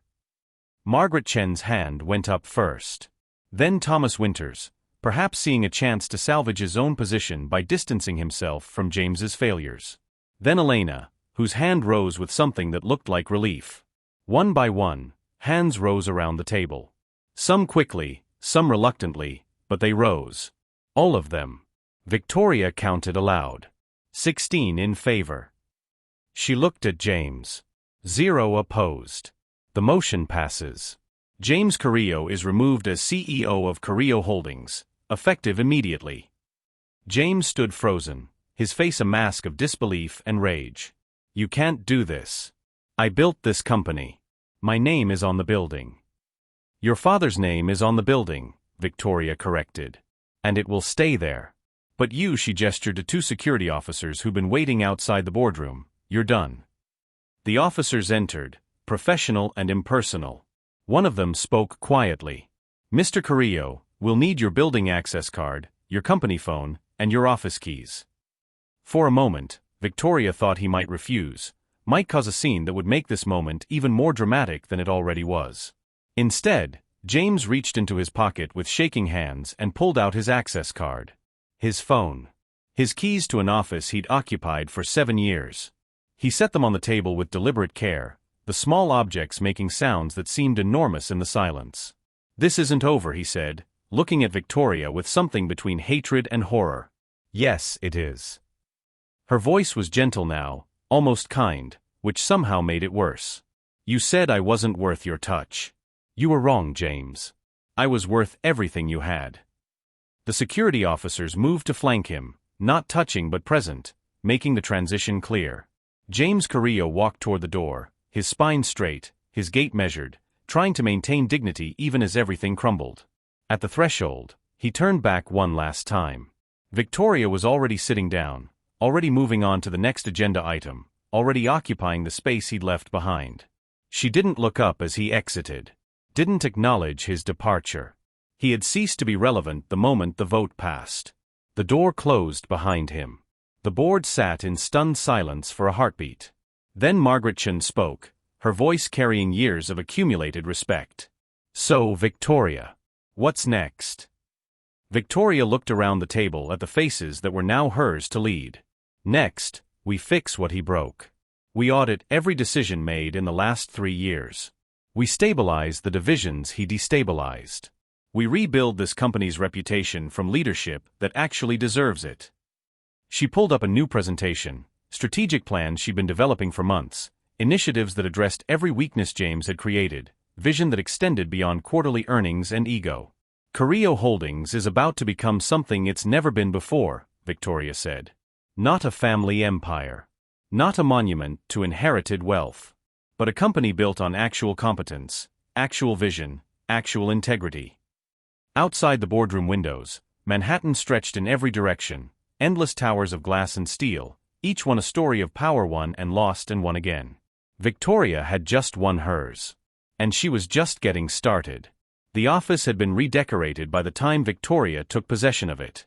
She'd spent the afternoon after the board meeting with an interior designer she'd hired weeks ago, anticipating this moment with the precision she'd learned to apply to everything. The heavy mahogany furniture James favored, dark, oppressive, designed to intimidate, had been removed. In its place, clean lines, lighter woods, furniture that suggested clarity rather than domination. The walls, previously adorned with photos of James shaking hands with politicians and business titans, now displayed abstract art and a single-framed blueprint, the first building her father had ever designed. The desk faced the windows now, positioned so whoever sat there looked out at the city rather than at whoever entered. It was a subtle shift in power dynamics, but Victoria had learned that power lived in the details others overlooked. She sat in that chair at 7 p.m. on her first day as acting CEO, reviewing transition documents while the city transformed from daylight to the electric glow of evening. The building was mostly empty now, the typical exodus of employees who lived for weekends having already occurred. Only essential staff remained, security, a few workaholics in the finance department, and Elena, who'd stayed late to coordinate the first week's strategy. Victoria was so focused on a report about the AI division's liabilities that she didn't hear the door open. "You can't be here." She looked up. James stood in the doorway, and the sight of him was almost startling. He looked diminished somehow, like a photograph that had been left in sunlight too long, the colors fading, the edges blurring. His suit was the same navy that had looked so authoritative in the boardroom this morning, but now it hung on him differently. His tie was loosened.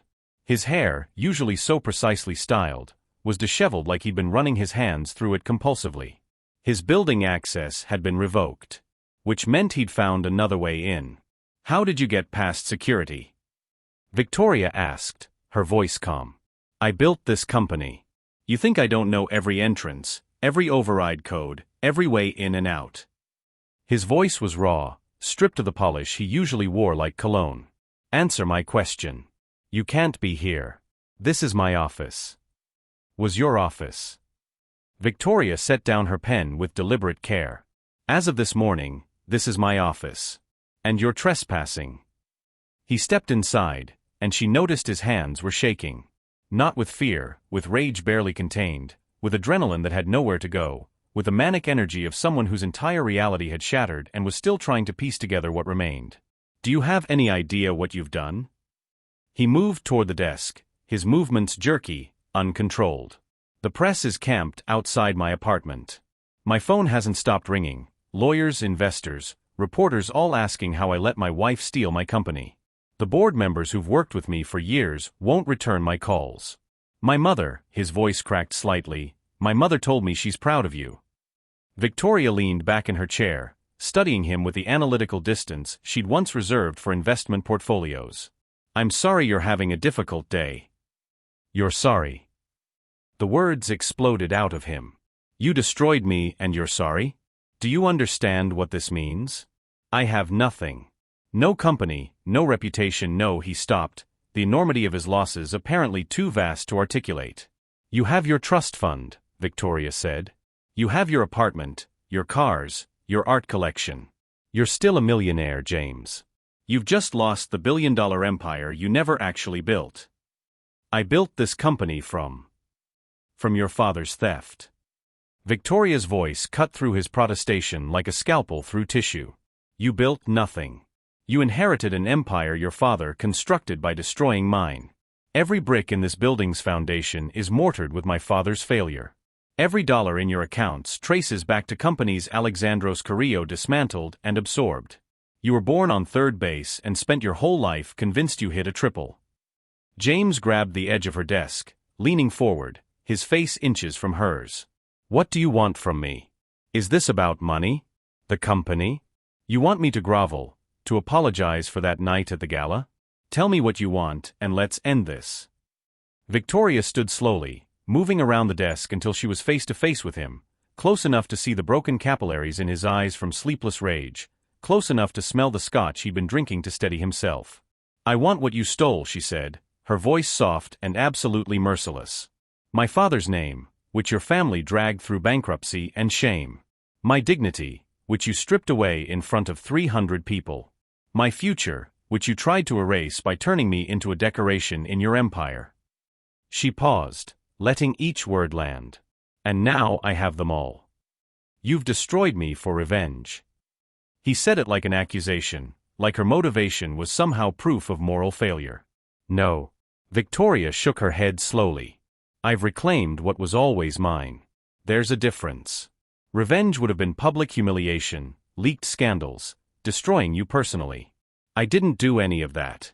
I simply took back the company your father stole from my father, using the same tactics your family used, strategy, patience, and the assumption that I was too weak to matter. I made you." His voice dropped to something between a whisper and a growl. "Before you met me, you were nobody. A mid-level analyst at a second-tier VC firm. I gave you access to this world, to this life. You gave me nothing." The words were cold, final. I earned my position at Morrison & Webb through competence. I closed deals that made partners twice my age look incompetent. I was on track to make junior partner at 29. She stepped closer, and he actually flinched. Then I met you.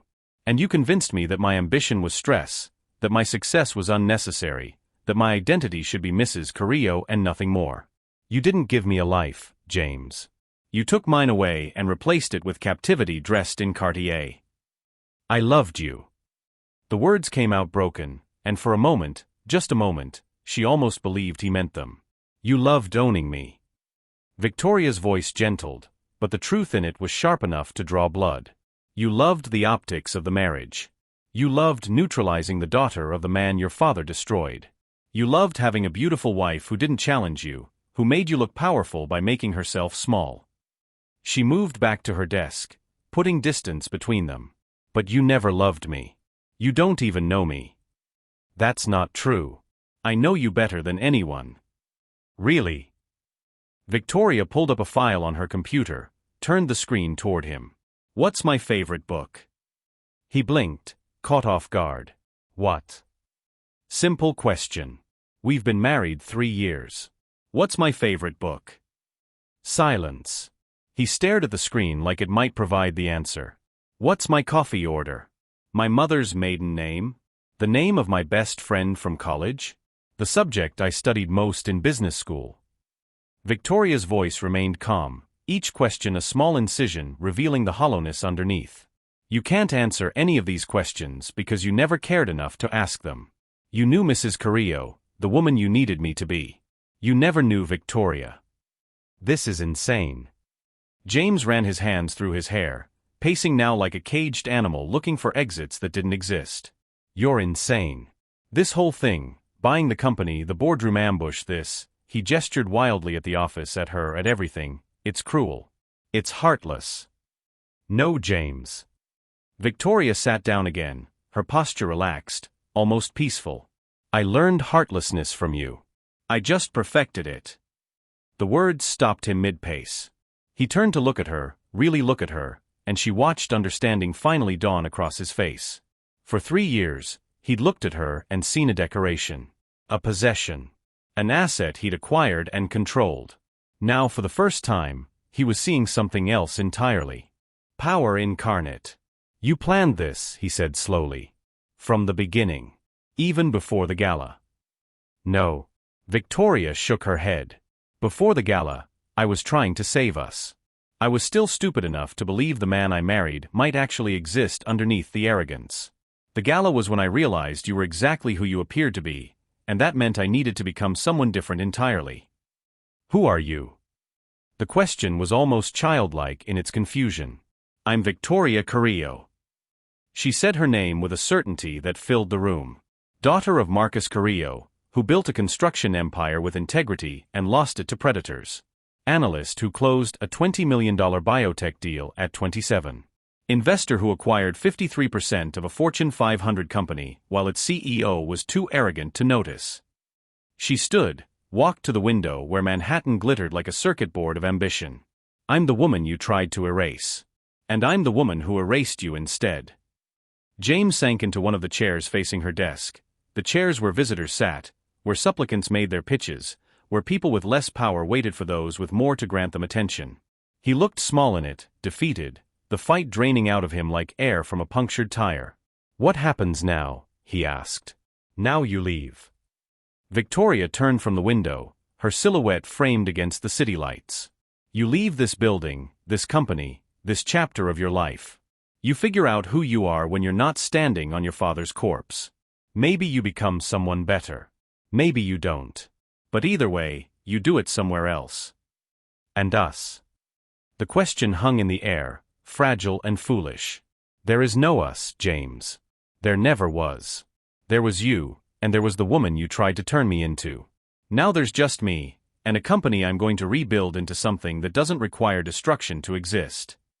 He stood slowly, moving toward the door like a man walking through fog, uncertain of direction or destination. At the threshold he paused, looking back at her one final time. I underestimated you, he said. Yes, Victoria agreed. You did. That was your first mistake. Thinking you'd broken me was your second. But your biggest mistake was teaching me exactly how ruthless I needed to become to take everything from you." James left without another word. Victoria watched him go, then turned back to the window where her reflection stared back at her, a woman in white, standing in an office that had been built on stolen foundations and was now hers to rebuild. She picked up her phone and texted Elena. "He came by. It's handled." Elena's response was immediate. "How do you feel?" Victoria considered the question, examining her emotional state with the same analytical precision she'd learned to apply to everything else. She didn't feel triumphant exactly. Triumph implied celebrating someone else's pain, and she'd moved beyond needing James's suffering to validate her success. She felt clear, unburdened. Like she'd been carrying a weight for so long she'd forgotten it was there, and now it was gone, and she could finally breathe at full capacity. She typed her response, "I feel free." The city stretched before her, infinite lights in infinite windows, each one a different life being lived, a different empire being built or broken. She'd claimed hers.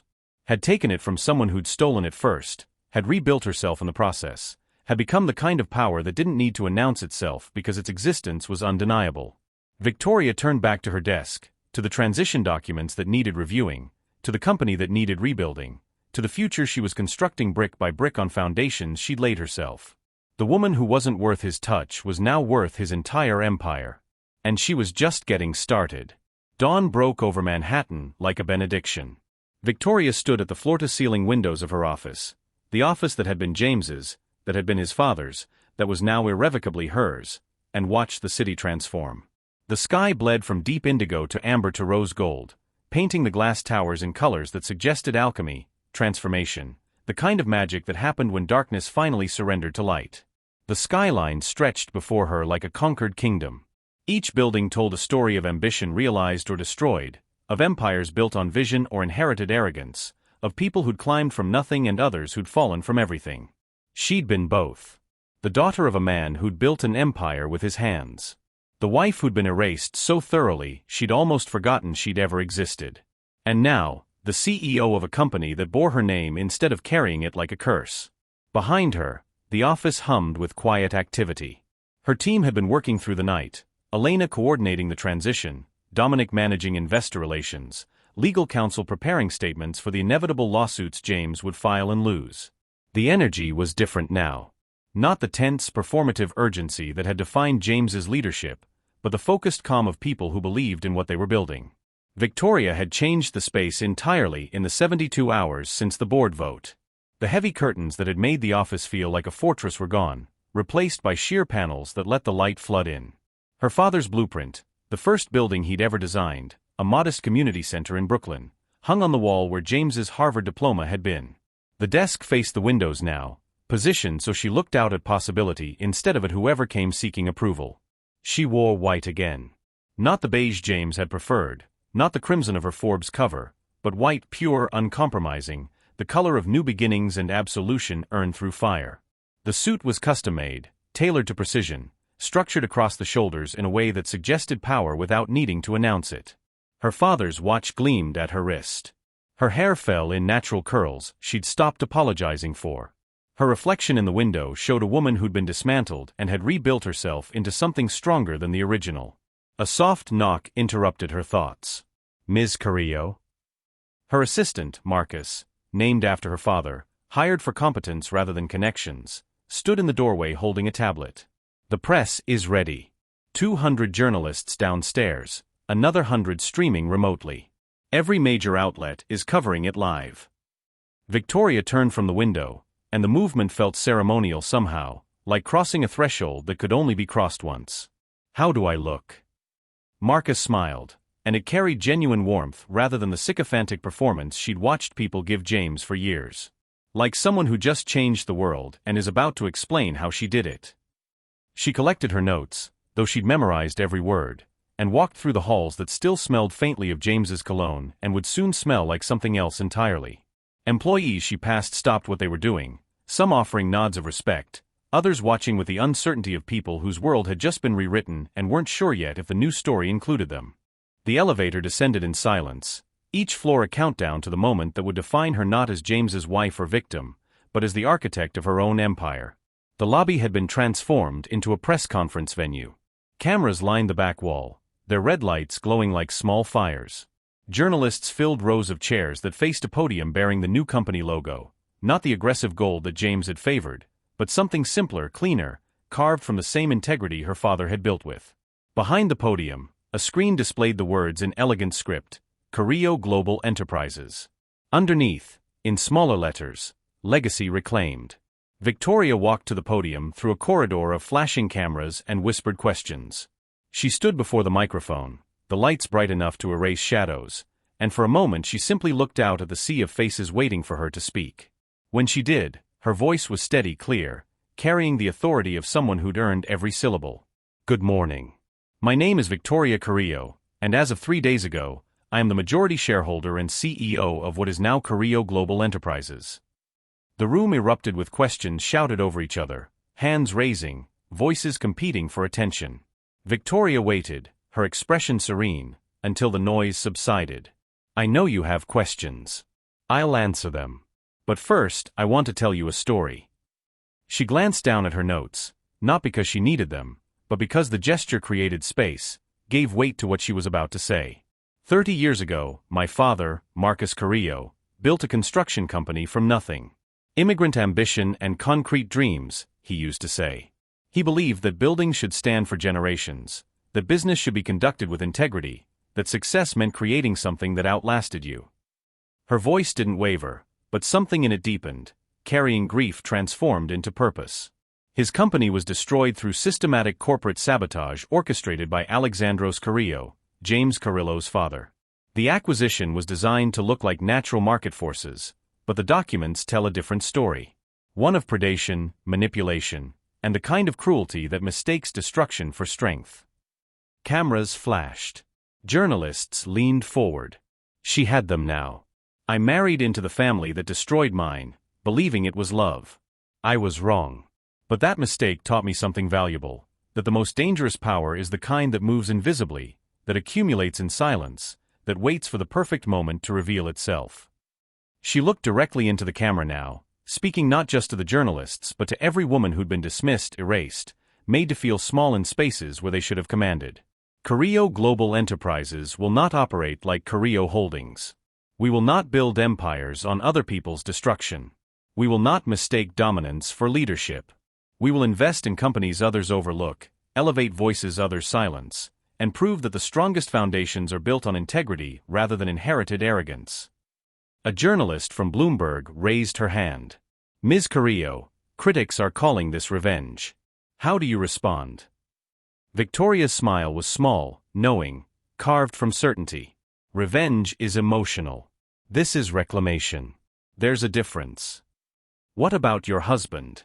Will there be a divorce? That's personal. What's public is that James Carrillo is no longer affiliated with this company in any capacity. What he does with his life from here is his choice. I'm focused on what I'm building, not what he destroyed. The questions continued, about financials, about transition plans, about her vision for the company's future. Victoria answered each with precision, never defensive, never apologetic, speaking with the authority of someone who'd studied every document, memorized every number, prepared for this moment with the same strategic patience that had won her the empire. 30 minutes later, she concluded. Thank you all for being here. This is not an ending. It's a beginning. And I invite you to watch what we build. The applause started slowly, then grew, not polite, not obligatory, but genuine. Recognition, maybe. Or solidarity. Or simply the acknowledgement that they just witnessed something rare.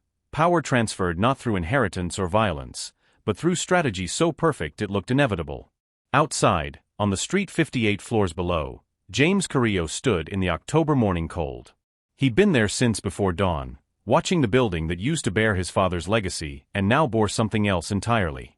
He wore a suit that cost more than most people's monthly rent, but it hung on him differently now, like armor that no longer fit, like a costume for a role he'd been fired from. Around him, the city moved with its usual indifference. Taxis honked. Pedestrians hurried past clutching coffee cups. Street vendors called out morning specials. No one recognized him. No one cared. He was just another man on a sidewalk watching something he couldn't reach. The sun climbed higher, turning the glass towers to gold. And then, as he watched, the building's facade transformed. The old logo, Carrillo Holdings in aggressive gold letters, flickered, dimmed, and died. For a moment, the building was blank, anonymous, just another tower in a city full of them. Then the new sign illuminated. Victoria Carrillo, CEO Carrillo Global Enterprises. Her name blazed across the building in letters 10 feet tall, elegant and unmistakable, claiming the skyline the way she'd claimed everything else he'd been foolish enough to think was his.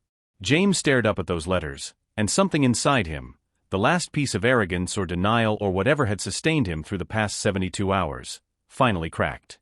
She'd been standing beside him for 3 years. Invisible. Dismissed. Made small by his cruelty and his family's crimes. And while he'd been performing dominance, she'd been building an empire in the shadows of his, acquiring piece by piece what he'd been arrogant enough to sell, becoming the reckoning he'd been too blind to see coming. He'd said she wasn't worth his touch. Now, her name burned across the Manhattan skyline while his had been erased. A woman passing by paused, looking up at the sign, then pulling out her phone to take a photo. "That's her," she said to her companion. "The Phoenix investor. The one who bought her husband's company. God, that's iconic." They laughed, delighted by the story, by the poetic justice of it, by the idea that sometimes the underestimated rise and the arrogant fall and the universe bends toward women who refuse to stay erased. James turned away from the building, from the name that used to be his and was now irrevocably hers, and walked into the morning crowd. Just another man who'd confused inherited power with earned strength, who'd mistaken cruelty for dominance, who'd learned too late that the most dangerous opponent is the one you trained yourself not to see. Above him, Victoria stood at her window, watching the sun transform the city into something that looked almost like hope. Her assistant appeared beside her with coffee, black the way she liked it, a detail James had never bothered to learn. "How does it feel?" Marcus asked. Victoria considered the question, searching for the right words. Not triumphant. Triumph implied celebrating someone else's pain. Not vindicated. That was too small for what she'd accomplished. "It feels," she said finally, "like I can finally breathe." Her phone buzzed. A text from her mother, who'd watched the press conference from her home in Connecticut. "Your father would be so proud. I am so proud. You didn't just reclaim his legacy, you built your own." Victoria looked out at the city that had witnessed her erasure and was now witnessing her resurrection. Somewhere in those towers, other women were fighting similar battles, building similar empires, refusing to be diminished by men who'd never learned that power shared is power multiplied. She raised her coffee cup to the skyline, a private toast to every woman who'd been told she wasn't worth it and had proven them catastrophically wrong. The woman who wasn't worth his touch was now worth his entire empire. And she was just beginning.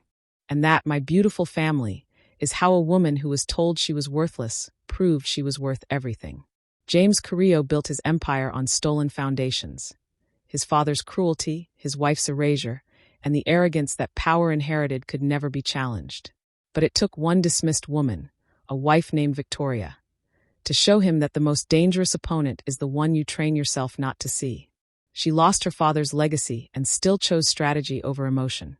He had $1 billion empire and lost it to the woman sleeping beside him.